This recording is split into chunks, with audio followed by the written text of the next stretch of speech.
পরিস্থিতি বড় ভয়াবহ। পৃথিবীতে আল্লাহর মহড়া শুরু হয়ে গেছে। সানাওয়াতুজ জালাজিল হাত্তা তাকসুরাজ জালাজিল লা তাকুমুস সাআ।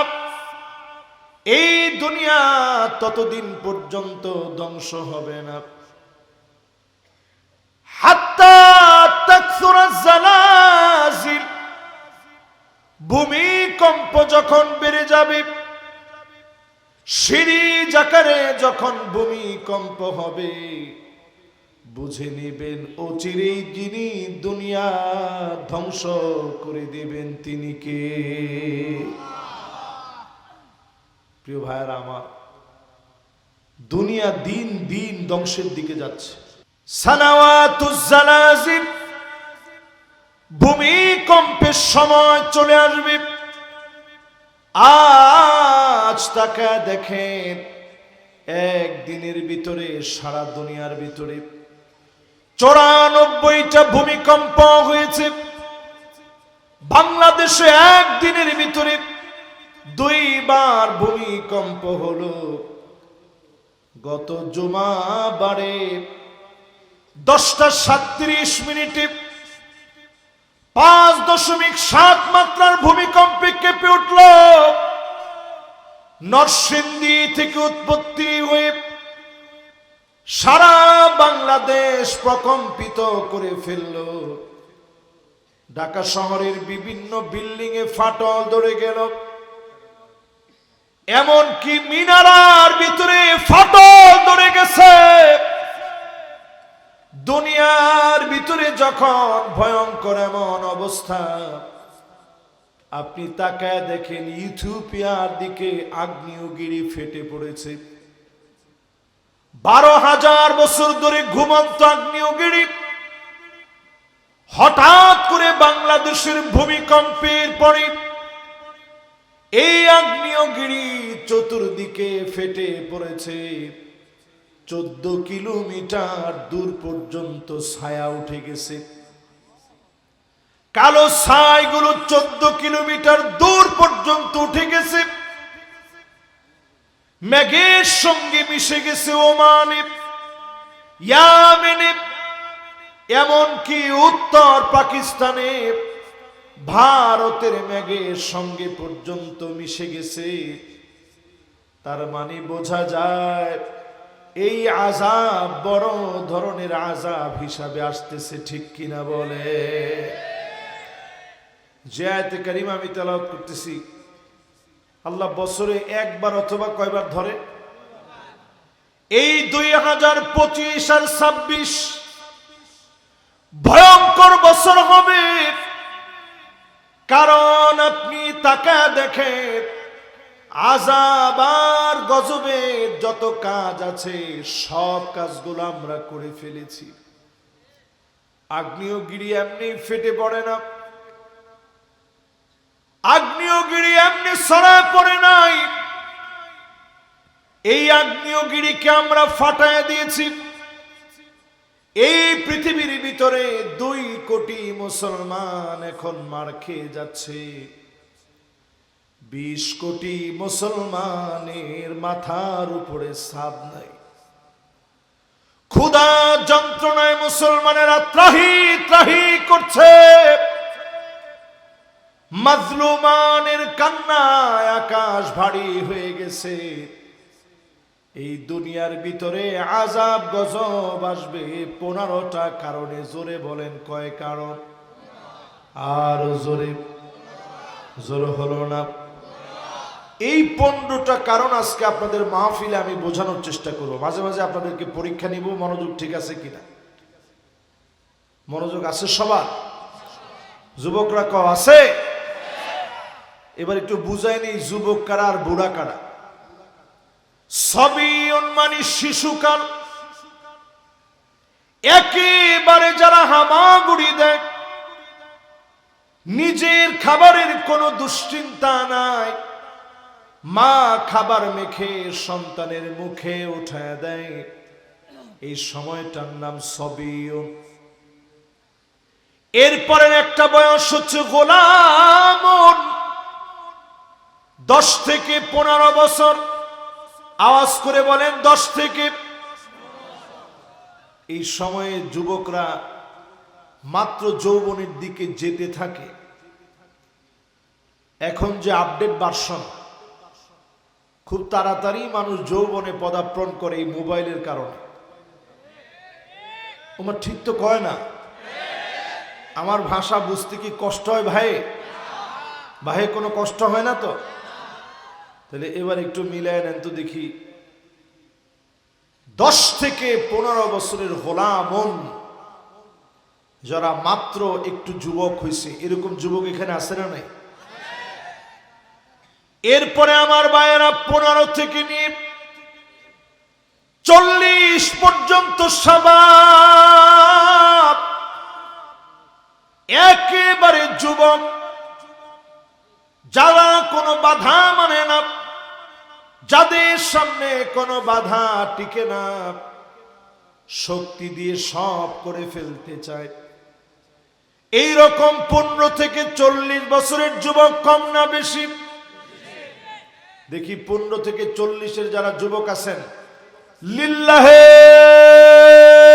তাকবীর। আমার তো মনে হয় পুরা মাহফিলি এরা। দেখি আরেকবার দেখি তো একটু। 15 থেকে 40-এর যারা আছেন, নারায়ে তাকবীর।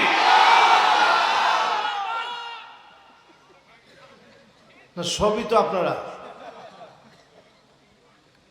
এরপরে একটা বয়স আসে মানুষের, মুদ্দাতুল কুহুল, চোখের নিচে কালো দাগ পড়ে যাবে। সুরমা দিলে যেমন দাগ হয়, সুন্দর দেখায়, ঘুম কম হওয়ার কারণে চোখের নিচে কেমন যেন একটা কালো কালো দাগ হয়ে যায়। 40 থেকে নিয়ে 60 বছর, এটাকে বলে মুদ্দাতুল কুহুল, চোখের নিচে কালো দাগ পড়ে যায়। এই সময় চাইলে সব আপনি করতে পারবেন না। আস্তে আস্তে মিষ্টি খেতে পারবেন না, ডায়াবেটিস হয়ে যাবে, ব্লাড প্রেশার বেড়ে যাবে, নানা রোগ শোক আপনাকে ধরে ফেলবে। এই 40 থেকে নিয়ে 60 পর্যন্ত। এরপরে একটা সময় আসবে শাইখুন, মানে বৃদ্ধ বয়স, বার্ধক্যের বয়স। 60-এর উপরে যারা আছে, সুম্মা নুআম্মিরুহু নুনাক্কিসু ফিল খালক, সৃষ্টির ভিতরে দুর্বলতা চলে আসবে, হাড় গোড় গুলা দুর্বল হয়ে যাবে, শরীরটা কেমন যেন দুর্বল হয়ে পড়বে, ওযু করেছেন কিনা মনে থাকবে না, শরীর কেঁপে কেঁপে উঠবে, রুকু দিলে উঠতে কষ্ট হবে, সিজদা দিলে কোমর ব্যথা করবে। এমন একটা বয়স আমাদের জীবনের মধ্যে চলে আসে, একটা একটা অঙ্গ প্রত্যঙ্গ দুর্বল হবে। বাইনা 60 ও 70, এই 60-70-এর ভিতরে এই উম্মতের অধিকাংশ লোক দুনিয়া থেকে চলে যাবে। তার মানে আজকের যুবকটা একদিন বৃদ্ধ হয়ে যাবে, মালিকের সামনে দাঁড়াতে হবে, যার সামনে দাঁড়া পাই টু পাই জবাব দেওয়া লাগবে, তিনি কে? এবার একটু দেখি মুরব্বীরা কারা আছেন। 40 থেকে নিয়ে একেবারে 80 পর্যন্ত যত মুরব্বী আছেন, হাত ছেড়ে জোর লাগা বলেন নারায়ে তাকবীর।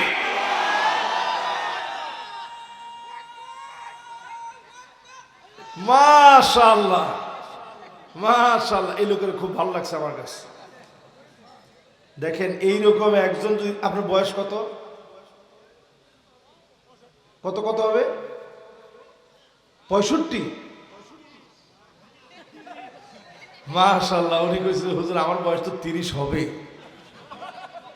দেখেন সুবহানাল্লাহ, না আল্লাহ ওনারে হায়াত দারাজ করুক, পড়েন আমিন। একদিন আমরাও এরকম বুড়া হয়ে যাব, একদিন আমরাও এরকম কি হয়ে যাব। এবার শুনেন প্রিয় ভাইয়েরা আমার, যারা যারা আছেন, কয়টা কারণে এই জমিনে ভূমিকম্প আসবে, আল্লাহর আযাবের মহড়া কয়টা কারণে আসে। এক নাম্বার কারণ শুনেন, ইদা তুখিদাল ফাইয়ুদওয়ালা, জনগণের সম্পদ জনগণ পাবে না। একবারে খাত আরেকবার আরেক খাত বক্ষণ করে খাবে।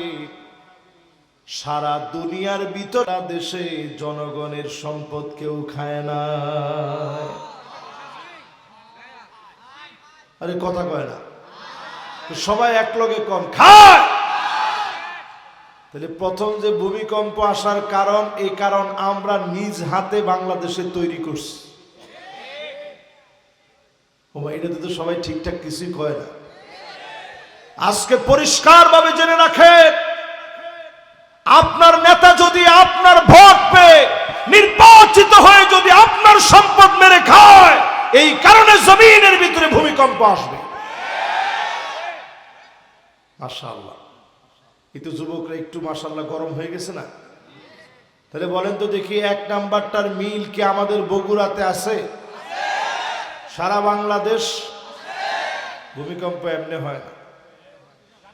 দুই নাম্বারে প্রিয় ভাইয়েরা আমার, ওয়াল আমানাতু মাগনামা, আমানতদার ব্যক্তি থাকবে না, আমানতদারিতা থাকবে না। আজ আপনি বাংলাদেশে তাকায় দেখেন, 100 জনের ভিতরে খুঁজে দেখবেন 99 জনকেই আমানতদার মনে হবে না। ঠিক কিনা বলে?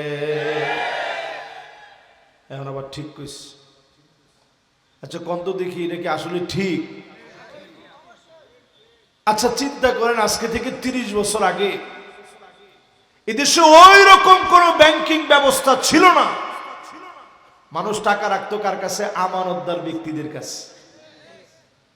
বগুড়ার ভাইয়েরা একটু উত্তর দিন, ঠিক নেই?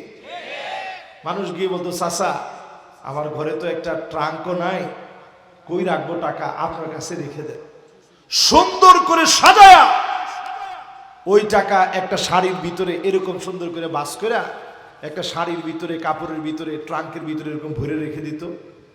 কিছুদিন পরে আপনি গিয়ে যখন বলতেন চাচা টাকাটা দিয়ে, যেই রকম দিচ্ছেন ওই রকম নো টাকারে বলতো, নেও বাজার, এই যে তোমার টাকা।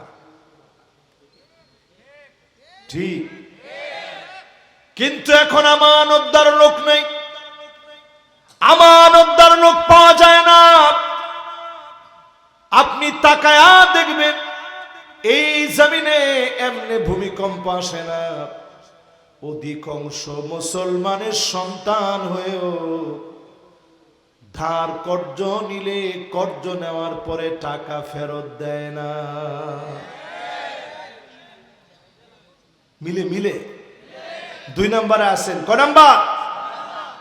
অথচ একটু হিসাব করে দেখেন, একটা মানুষ চিকিৎসা করবে, অপারেশন হবে ওনার, এই অপারেশনের সময় কথা বলা যাবে না।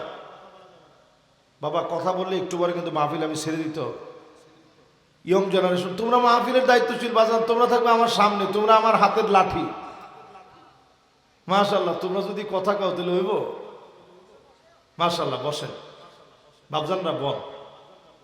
ওরা আসলে অনেক দায়িত্ব পালন করে, ওদেরকে আসলে আমরা দিল থেকে মহাব্বত করি, ওদের কারণেই তো মাহফিল হয়।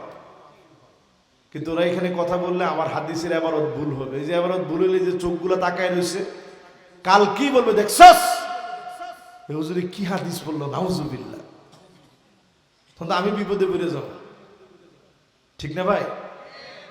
এই জন্য মাঝে মাঝে আমি সব আওয়াজ থামাই নি। আচ্ছা বলেন কয়টা কারণ? সুন্দর, সবার মুখস্থ কয়টা? 15টার ভিতরে 2 নাম্বার বলতেছিলাম, মানুষ ঋণ নিবে, পরিশোধ করবে না। এটা যদি আপনি একটু মিলায় দেখেন, দোষী আসলে কে বেশি? আর-রাশি ওয়াল মুরতাশি কিলাহুমা ফিন্নার। সুদ যে দিবে আর যে নিবে দুইটাই জাহান্নামে যাবে। বাংলাদেশের প্রেক্ষাপট বিবেচনা করেন। অসুস্থ হয়ে গেছেন আপনি, হসপিটালে ভর্তি, অপারেশন করতে 10 লাখ টাকা লাগবে। আপনি কর্জে হাসানা চেয়ে মরে গেল, আপনার ছেলেই দিবে না। আরে ঠিক কয় না? আপনার বড় ছেলে বলবে যে ছোট ছেলে দেয় না কেন? ওই দিক থেকে ছেলের বউরা বলবে যে তোমার মতো বলদ আর নাই, তুমি একলাই কি ছেলে, ওনার কি সাওয়াল আর নাই? এনকা করেছ, সাথে সাথে চিন্তা করবে থাক, আল্লাহ দিছে, আল্লাহ আব্বারে নিবে, আমার কি? আর ছোট ছেলে করছো যে, ছোট ছেলে করছো যে তুই কিছু দে, সে বলবে যে না আমি কোথেকে দিব আব্বা, আমি দিন আনি দিন খাই। বড় ভাই আপনার দিতে পারে না, ওর তো অনেক আছে। এইভাবে ঠেলাঠেলি শুরু হয়ে যায়। বাপ তখন বাধ্য হয়ে বলে যে সুদে টাকা নিয়ে হলেও যে করে হোক আমার অপারেশনটা করা হোক। 10 লাখ টাকা সুদে যদি চাওয়া হয় তাহলে দেওয়ার লোকের কোনো অভাব, জোরে কোন অভাব? যেই লোকটা বিপদে পড়ে সুদে টাকা নিল আর যেই লোকটা হাসতে হাসতে দিল, একজন হয়তো বাধ্য হয়ে পিঠ দেওয়ালে ঠেকে গেছে, নিয়েছে, আরেকজন হাসতে হাসতে সুদ দিল। তোমার কারণে জমিনে ভূমিকম্প আসবে। আমার দেশটা এমন হয়ে গেছে, সুদী লেনদেন আমার দেশে এতটা বেশি হয়েছে, আশা দিশা ব্রাক কারিদাস নিরাশা গ্রামীণ ব্যাংক সহ এমন ভাবে সুদ খাওয়া শিখিয়েছে, রন্ধ্রে রন্ধ্রে সুদকে মানুষ হালাল মনে করে। এ হালাল মনে করার কারণে ইস্তাহিল্লুনাল হিরা ওয়াল হারির, হারাম জিনিসকে হালাল বলে মনে করবে। এই হালাল মনে করার কারণে জমিনে যিনি ভূমিকম্প দিবেন তিনি কে? 2 নাম্বার শেষ, বাকি আছে আর কয়টা? আপনাদের হাতে কি সময় আছে না শেষ? মাশাআল্লাহ। কিন্তু সারা রাতের ওয়াজটা আমার জানা নাই।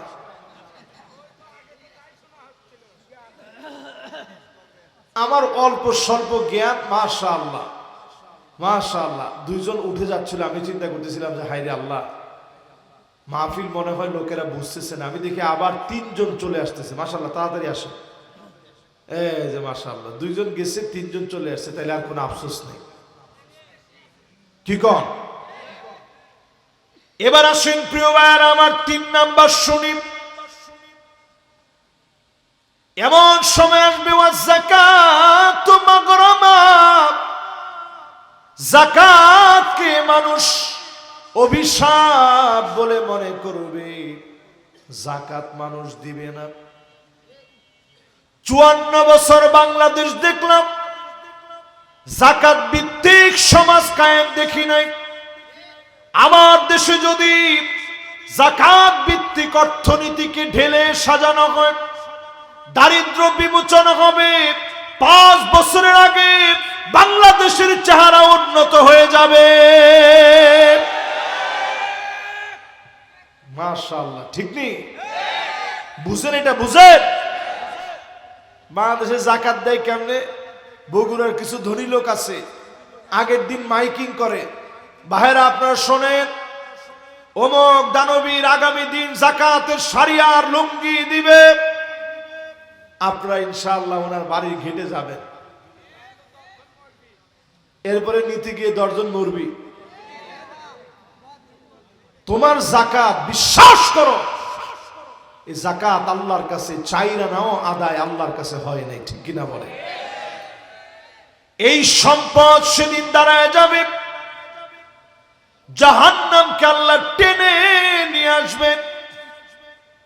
ইয়াউমা ইউহমা আলাইহা ফি নারি জাহান্নাম, জাহান্নামকে আল্লাহ টেনে নিয়ে আসবেন লোকদের সামনে। সেদিন জাহান্নামকে আল্লাহ দাঁড় করায়া দিবেন। এরপরে শুরু হয়ে যাবে আযাব। সম্পদ গুলাকে জাহান্নামের আগুনের ভিতরে সেকা দিবে। চেহারার ভিতরে সে আগুনে সেকা দিয়ে চেহারাকে সেদিন পুড়ে ফেলা হবে। হাযা মা কানাসতুম লিআনফুসিকুম, এই সেই সম্পদ যা তুমি গচ্ছিত রেখেছিলাম, সন্তানের জন্য রেখে গেলেন, যাকাত দেন নাই। অবশ্যই যাকাতের জন্য যিনি পাকড়াও করবেন তিনি কে? তার মানে বোঝা যায় সমাজের ওই ধনীরা যারা গরিবদেরকে মেরে বড়লোক হয়েছে, এই ধনীদের জন্যই জমিনের ভিতরে ভূমিকম্প হয়। ঠিক নি? ঠিক নি? কয় নাম্বারে আছেন আপনারা? একটু জোরে কোন। এক নাম্বারটা যুবকরা সহ মুরব্বীরা সবাই বলেন তো, এক নাম্বারটা কি? মাশাআল্লাহ মাশাআল্লাহ, রাষ্ট্রীয় সম্পদ বক্ষণ। একজন কইস।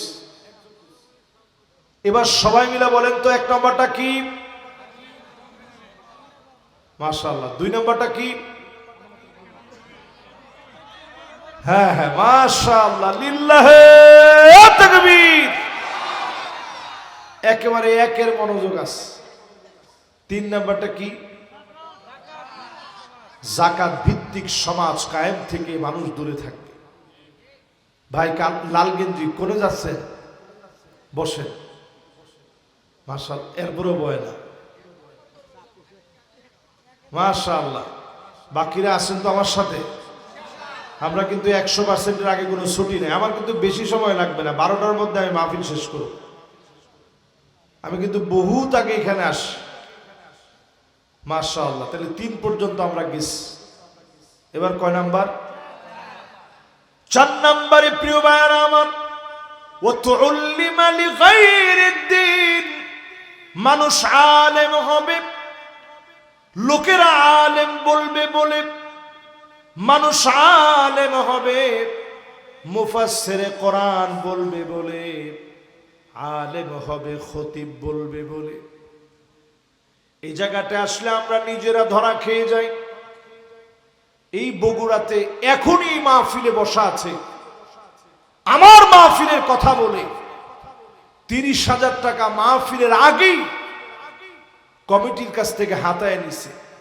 শুরুতে লেবাসে আমার মতো আলেম, তাও আমার বগুড়ার ছেলে, কাহালুর ছেলে।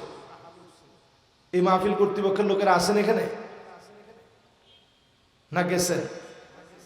ওই যে দেখেন, হাত দেখেন, হাতটা একটু উঠাতে পারো না? এই দেখেন হাত। ওনারা অনেকজন আসছিল। এবার আপনি একটু চিন্তা করেন, 30,000 টাকা একজন আলেমকে আপনারা দিবেন, অগ্রিম দিয়ে দিছেন, জেনে না জেনে এতগুলো টাকা আপনি দিয়ে দিলেন। আর একটা আলেম এই টাকা মেরে দিছে। লেবাসে সে আলেম হতে পারে, কিন্তু এই আলেমদের নামদারি এই বাটপাটদের কারণে জমিনের ভিতরে ভূমিকম্প আসে। আমি অবাক হয়ে গেলাম। এখানে অনেকজন এমন মুরব্বীরা আসছে, আমি দেখে খুব লজ্জা লাগতেছিল। তাহলে মাহফিলে আমি আরেকটু আগে যেমনি হোক কমিটির বইলা যেমনি হোক আরেকটু আগে বসতাম। ওনারা এতজন আসছে, কান্নাকাটি করতেছে, হুজুর যেমনি হোক নেন। তা আমি কেমনে নিব? আমার তো মাহফিল আরেক জায়গায় নেওয়া। আমার মাহফিলের প্রসিডিউর হচ্ছে একটা ফর্ম পূর্ণ করতে হয়। ঢাকায় গিয়ে আমার সাথে আপনারা খানা দানা খাবেন, যেভাবে এই কমিটির লোকেরা খেয়েছে এইভাবে আপনারা ঢাকায় যাবেন, সেখানে আপনারা খানা দানা খাবেন, একত্রে আমার সঙ্গে বসবেন। আমার মসজিদ হচ্ছে মগবাজারে, শেখ দিনু ব্যাপারী ওয়াকফ এস্টেট জামে মসজিদ, ইনসাফ বারাকা হসপিটাল থেকে একেবারে আপনি হেঁটে গেলে 1-2 মিনিট লাগবে। একবারে ঢাকার প্রাণ কেন্দ্রে মসজিদ, সেখানে জুমাবারে গিয়ে আপনারা মাহফিল নেবেন। কিন্তু তা না করে কিছু ব্যক্তি এমন আছে যারা আলেমদের সুরুত ধরে এই কাজগুলা করে, আগে ভাগে সব টাকা নিয়ে নিস। ওর নাম মুজাহিদ। আমি অবশ্যই বলবো মিডিয়ায় তার নামটা প্রচার করে দিবা ছবি সহ, যাতে করে এই জাতীয় লোকেরা চিহ্নিত হয়ে যায় এরা আলেম নামের কলঙ্ক, এদের কারণে জমিনের ভিতরে ভূমিকম্প আসে। সোজা হন মুসলমান। শুধু তাই না, আলেমদের ভিতরে কত রকমের আলেম আছে, সবাই এক স্টাইলের আলেম না। এখন যদি আপনি আলেম হয়ে ওয়াহদাতুস সাফ, এক কাতারে দাঁড়ানোর জন্য যদি আপনার চিন্তা না থাকে, এই জাতিকে যদি এবারও ঐক্যবদ্ধ করার জন্য আপনার প্রচেষ্টা না থাকে, আল্লাহর কসম জাতির ভাগ্য আকাশে বড় ধরনের বিপদ আসতেছে। আপনার ইখতিলাফের কারণে আলেমদের মাথা কেটে ফেলা হবে, বাংলাদেশের স্বাধীনতা সার্বভৌমত্ব প্রশ্নবিদ্ধ হবে। এজন্য আপনি নিজে সোজা হন। আলেমদের সবাইরে বলি, ইখতিলাফ করার সময় এখন আর নাই, এখন সময় হচ্ছে কাঁধে কাঁধ মিলানোর। 4 নম্বরের পরে প্রিয় ভাইয়েরা আমার 5 নম্বর শুনেন। নবী আলাইহিস সালাম বলেন, আতা'আর রাজুলু ইমরাতাহু,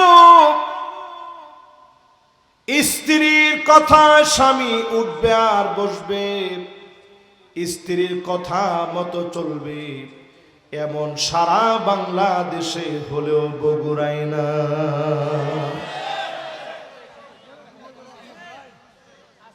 আমার তো মনে হয় বগুড়ার কথা বলছি বলে একেবারে একজন একজনের খোসা দিয়ে কইতেছে, কিরে কয় হুজুর।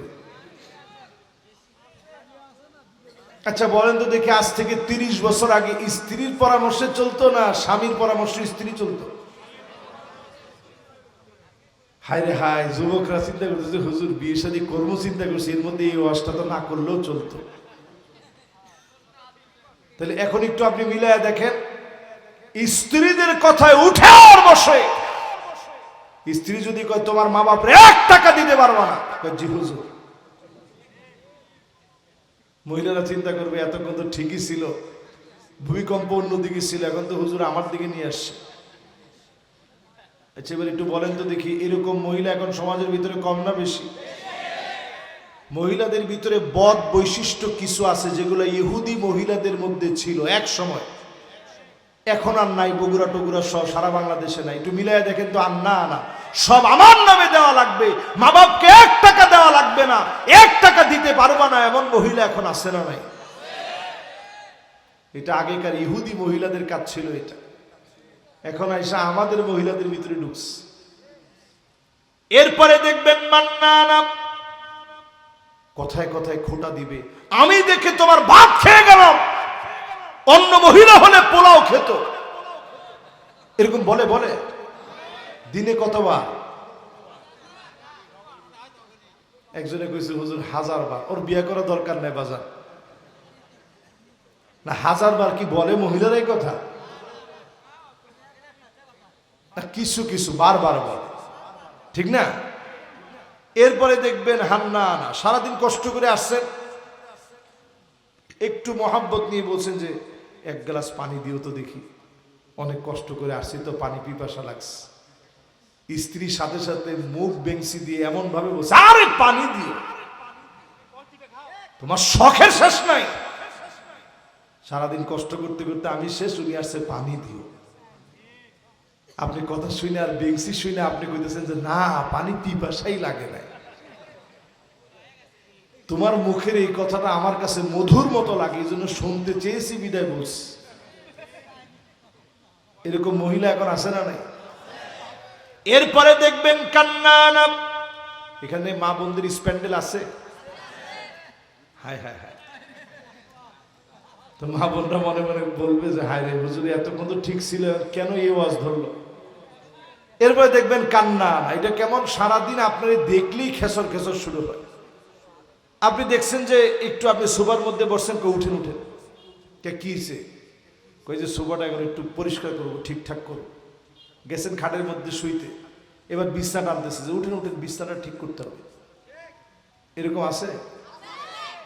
এরপরে দেখবেন হাদ্দা কাপ, কিছু একটা কিনে আনছেন পছন্দ করে, স্ত্রীকে দিবেন, দেখা মাত্র বলি রে কি আনলেন, কোনো কালার হইলো, এই কালার থাকবে না, মরে যাবে মনে হয়।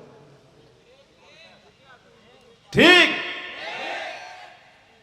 এরপরে দেখবেন সাদ্দাকা, কথায় কথায় তর্ক করবে। এরপরেরটা এত কঠিন কেউ ঠিকঠাক বলেন না। এরপরেরটা বাররাকা, শুধু তর্কই করবে না, লাঠি নিয়ে স্বামীরে পিটাইতেও দেরি করে না।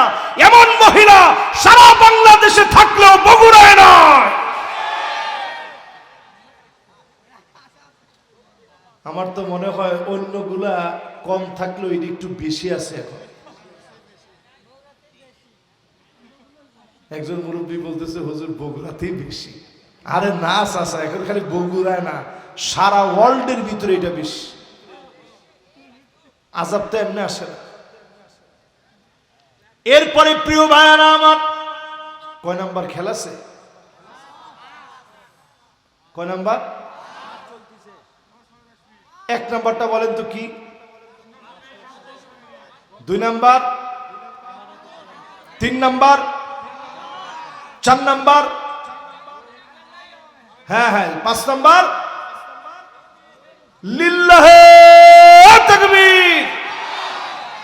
বাস 5টা তো আপনাদেরকে মুখস্থ করাইতে পারছি। তাহলে এই 5টা গুণ কি ভালো না খারাপ? এটা গুণ না দোষ? এবার আসেন আমার ভাইয়েরা, 6 নম্বরে আকাম্মাহু, মায়েরে বড় কষ্ট দিবে সন্তান। মায়ের চোখে সন্তানের জন্য পানি, কখনো কখনোই কান্না হয় সন্তানের ভালো ব্যবহারের কারণে। মা জননী খুশি হয়ে কান্দে, আল্লাহর কাছে বলে আল্লাহ এমন সন্তান পেটে নিলাম, সন্তান সব সময় আমার খবর নেয়।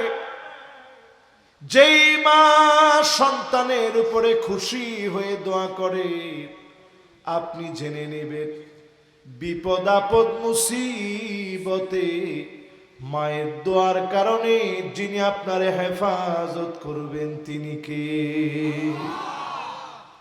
দুঃখজনক সত্য, এই বগুড়ার ভিতরে এমন সন্তান পাওয়া গেল, যেই সন্তান নিজের ঘরের ভিতরে আগুন ধরায় দিয়েছে। ভিডিও দেখছিলেন না আপনারা? যুবক ছেলে কেমন লাগিচ্ছে, আমি নিজে আগুন ধরাই দিয়েছি। ও নিজে আগুন ধরাই দিয়া মা বাবার সাথে প্রতিশোধ নিচ্ছে। আহা, এমন সন্তান আমরা দেখেছি গোয়াল ঘরের ভিতরে মাকে রেখে দিয়েছে, নিজে বড় ঘরের ভিতরে আরাম করে শীতের ভিতরে আছে। মা কনকনে শীতে থর থর করে কাঁপে। পুলিশ গিয়ে গোয়াল ঘর থেকে মাকে উদ্ধার করে এনেছে। এত কষ্ট যে সন্তান মারে দিল, এত যন্ত্রণা যে সন্তান মায়ের দিল, মায়ের কোনো অভিযোগ নাই। মা বলতেছে আমার কোনো অভিযোগ নাই, শুধু এতটুকুন বলি আমার ছোট্ট পেট, এই পেটের ভিতরে আমার সন্তানরে জায়গা করে দিয়েছিলাম। আর আমার সন্তানের এত বড় বাড়ি, সবার জায়গা হয়, আমি মায়ের জায়গা হয় না।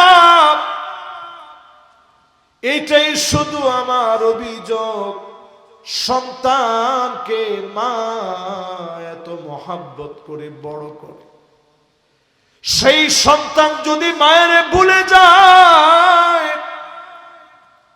মায়ের সঙ্গে যদি খারাপ ব্যবহার করে, আপনি জেনে রাখেন বড় বড় আযাব আর গজব যিনি ধ্বংস করেন তিনি কে? এবার 6 নাম্বার পর্যন্ত যেগুলা শুনছেন, একটাও যদি না মিলে দাঁড়ায় বলেন তো দেখি যে হুজুর মুখটা মিলে নাই। 7 নাম্বারটা শুনেন আমার ভাইরা, আদনা সাদিকহু, বন্ধুরে বড় আপন মনে করবে। আওয়াজ করে বলেন, বন্ধুরে কি মনে করবে? অধিকাংশ যুবক এটা শুনলে একটু আমার উপরে বেজার হবে, অনেকে উঠে চলে যেতে পারে। যুবকরা তোমরা রাগ করো না। অধিকাংশ যুবক একটু চিন্তা করবা, সিগারেট খাওয়া শুরু হয় সর্বপ্রথম বন্ধুদের পাল্লায় পড়ে। আরে একটা টান দি, কোনো অসুবিধা দে, মানে এত পিসাবি করিস না, দে, কিছু হইব না। কয় টান? এই এক টান এক সময় হয়ে যায় সুখ টান। এরপরে শুধু এক টানে থামে না, সুখ টানেও থামে না, এখান থেকে চলে যায় গাজার দিকে। আরে কথা কয় না। ওই বন্ধুদের পাল্লায় চলতে থাকলে কিশোর গ্যাং আস্তে আস্তে আস্তে আস্তে আস্তে আস্তে গাজার সাপ্লাই শুরু হয়। গাজা যখন থামে না তখন যায় না না না ইয়াবা। কি কি মাশাআল্লাহ, দেখছেন মুরব্বীরা পর্যন্ত কয়, হুজুর ইয়াবা যেটা এটাই বাবা। কই গেছি আমরা? কোন এই জমিন শেষ হয়েছে কেন? এই জন্য শেষ হয়েছে। চিন্তা করেন, বাংলাদেশে এখন সব দিকে নেশা ঢুকে গেছে, ঠিক নি? ঠিক নি? এরপরে হেরোইন, পেথিডিন, আফিম, মেরিজুয়ানা, এলএসডি, কত রকমের নেশা। মানুষ জেনার দিকে যায় এই বন্ধুদের পাল্লায় পড়ে। ঠিক একটু জোরে কর। ও যুবক, ফ্রি ফায়ার, পাবজি, যত রকমের গেমিং আছে, পড়া নষ্ট করা কারবার আছে, সব মানুষ বন্ধুদের পাল্লায় পড়ে করে। এজন্য তোমার বন্ধু সেই লোকটা হবে যেই ছেলেটা নামাজ পড়ে, জমিনে দ্বীন কায়েম করতে চায়, আল্লাহর কোরআন অধ্যয়ন করে, নবীর হাদিস পড়ে, ইসলামী সাহিত্য পড়ে, জমিনে দ্বীন কায়েমের জন্য সময় দেয়। ঠিক কিনা বলে? ওই গাঁজাখোর যেন তোমার বন্ধু না হয়। তোমার বন্ধু হবে সে যে তোমার নামাজের দিকে নিয়ে যাবে, ফজরের সময় তোমার বাড়িতে এসে তোমারে উঠায় নামাজে নিবে। ঠিক নি? ঠিক নি? এরপরে প্রিয় ভাইরা আমার, কয় নাম্বার? মাশাআল্লাহ, কত আটক পড়বে না? এবার 8 নাম্বারটা শোনেন। 8 নাম্বারে প্রিয় ভাইরা আমার, নবী আলাইহিস সালাম ১৫০০ বছর আগে জানায় গেলেন, আকসা আবাহু, বাপ বড় পর হয়ে যাবে, বাপের সন্তান বড় পর মনে করবে। এখনকার সন্তানরা দেখবে বাপের ধমক মেরে কথা বলে। ঠিক ঠিক একটু কম, ঠিক? আহারে, বাপরে ধমক দিয়ে কথা বলে। বাপ জিজ্ঞাসা করে, কিরে বাজার কি করস? কারে তুমি বুঝবা নাকি সব? তুমি সব বুঝো? এটা আধুনিক যুগ, এটা জেনজিদের যুগ, তুমি কি বুঝবা? বাপ তখন কিছু বলে না, মাঝে মাঝে একটু আকাশের দিকে তাকায় বলে যে, আল্লাহ আসলে আমি কিছু বুঝি নাই। এই যে বাবা আকাশের দিকে তাকাইছে আর বলছে, আল্লাহ আসলে মনে আমি কিছু বুঝি নাই, আল্লাহ এতেই বড় বেজার হয়ে যায়। এজন্য বাপের কষ্ট দিও না।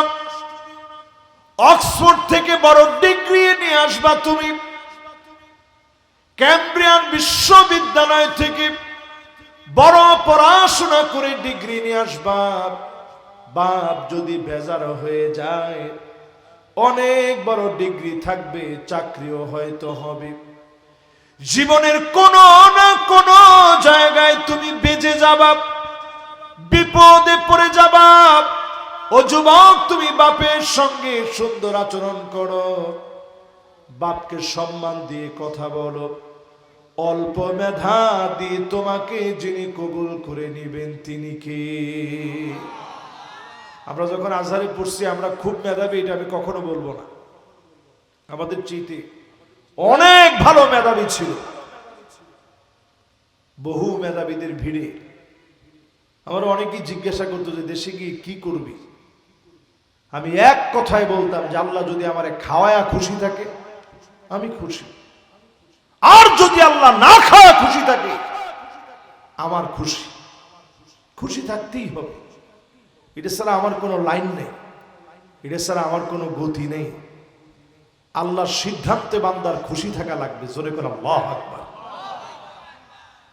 আজকের এই মাহফিলে বলি, ও যুবক, তোমার মা বাপ যদি হায়াতে থাকে, এই মাহফিলে যদি বাপ বসা থাকে, মা যদি বাড়িতে থাকে, মাহফিল স্প্যান্ডেলে মহিলাদের জায়গায় থাকে, মায়ের কাছে গিয়ে মাফ চেয়ে নিবা, বাপের কাছে মাফ চেয়ে নিবা। তুমি তাকায়া লক্ষ্য করে দেখবা বাবার চোখটা ছলছলে হয়ে গেছে, মায়ের চোখ দিয়া গড়া গড়া পানি পড়বে। তোমার মেধা নয়, মালিক মেধা দিবে। ব্যবসা ভালো হয় না, আল্লাহ ব্যবসা দিয়ে দিবে। সন্তান হয় না, সন্তান হবে। জীবনের অনেক জটিলতা আছে, সব জটিলতা আল্লাহ দূর করে দিবে। মা বাপ দোয়া করলে যিনি ফিরা দেন না তিনি কে? মা বাপ সন্তানের কাছে কিছু চায় না। এই যে আমরা এদূর বড় হয়েছি, গত সপ্তাহে আমার আব্বার পায়ে ব্যথা। গত সপ্তাহে যতবার বাসায় গেছি, আমি ফজরের নামাজ পড়ে আব্বারে দেখতে গেছি। আব্বার পায়ে ব্যথা, হাঁটতে একটু কষ্ট হচ্ছে। আব্বা একজন বড় আলেম, আপনারা দোয়া করবেন আল্লাহ যেন আমার আব্বারে হায়াতে তয়্যিবা দান করে, পড়ে না। তো আমি কয়েকবার গেছি দেখার জন্য, ফজরের নামাজ পড়ে দেখি আব্বা লাঠিটা ভর দিয়ে হাঁটতেছে। এরপরেও আমারে দেখার জন্য চলে আসছে যে আমার ছেলেটারে একটু দেখে আসে। মাহফিলে যাওয়ার আগে আমি দেখি আব্বা ঈশা খাটের মধ্যে শুয়ে আছে, আমারে দেখার জন্য আসছে যে আমার ছেলেটারে একটু দেখে আসে। তো সব সময় আমি এই যে পাঞ্জাবিগুলা পরে বসি, এই পাঞ্জাবি আব্বা ইস্তারির দোকানে নিয়ে যায়। আমি আব্বারে প্রায় সময় বলছি, আব্বা আপনি যে নিয়ে যান, আমার কাছে এটা বড় লজ্জা লাগে। মানুষ কি বলবে যে তার বাপ আইসা পাঞ্জাবিটা দিয়ে যায়। তো আব্বা আমারে বলে, বাবারে, বাপ যতদিন আসি তোর পাঞ্জাবিটা নিয়ে যাব। এক সময় যখন বাপ থাকবো না, তখন তোর মনে পড়বে যে আরে এই পাঞ্জাবি আমার আব্বা ইস্তারির দোকানে নিয়ে যেত। সেই দিন তোর বাপের কথা মনে পড়বে। চিন্তা করেন, প্রত্যেকের বাপ তো এমন, বাজার থেকে ভারী বোঝা বাপ আঙ্গায় আনে, উঁচা করে ভারী বোঝা আনে, সন্তানের হাতে দেয় না।